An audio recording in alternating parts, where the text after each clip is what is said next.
Those inflators now have been aging in the market and getting even more dangerous. So basically, people are driving around with ticking time bombs. Auto experts say the airbags designed to keep you safe could kill you.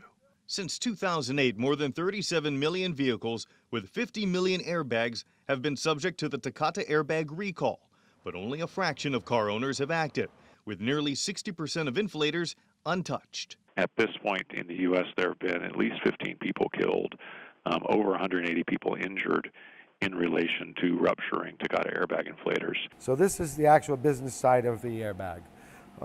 Basically, it's sort of like a landmine. Mike Alton has worked on cars for 35 years and says he's never seen a recall this large. Inside this, it's full of an explosive powder, ammonium nitrate or some other type of powder. The manufacturers use different stuff, and it's ready to go.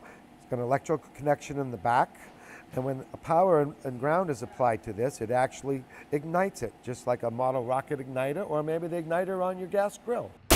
In less than a second, the airbag shoots out at 50 miles per hour.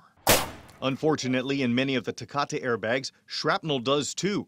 Alton says the ignition powder Takata used solidified over time, plugging up holes meant to relieve pressure. They used a cheaper chemical in the ammonium than they needed to. Stephanie Erdman learned about the Takata problems firsthand when shrapnel exploded into her face during a minor crash. Now she's a part of Honda's national awareness campaign to replace the recalled parts. I'm lucky to be alive. Others haven't been so fortunate. In late 2014, Honda says it began using an alternative parts supplier that used a different type of propellant and stopped using Takata airbags in all their vehicles in 2016.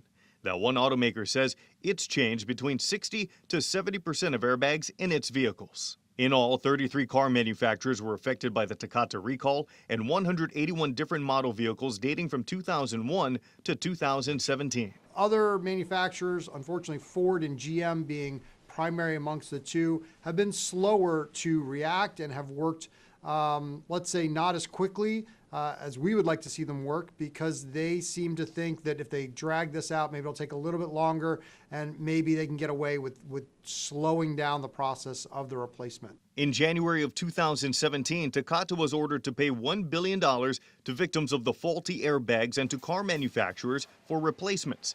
Takata filed for bankruptcy in early 2018. In February, they released a statement on their website stating in part that they would, quote, continue to make every effort to consummate the transactions and rebuild our business. But experts say not to worry about the fate of Takata's company. If your vehicle is part of the recall, worry about calling your dealer immediately. If for some reason they're telling you they don't have the parts, you should demand a loaner vehicle until they can give you that replacement airbag. Again, you don't want to be driving around with this for any longer than you have to be. We contacted multiple state and federal agencies. None could provide data on how many affected vehicles are in New Hampshire. However, additional airbags are scheduled to be recalled by December of 2019, bringing the total number of affected vehicles between 65 to 70 million. If you are not sure if your vehicle is under a recall, go to WMUR.com and look for this story. Mike Cherry, WMUR News 9.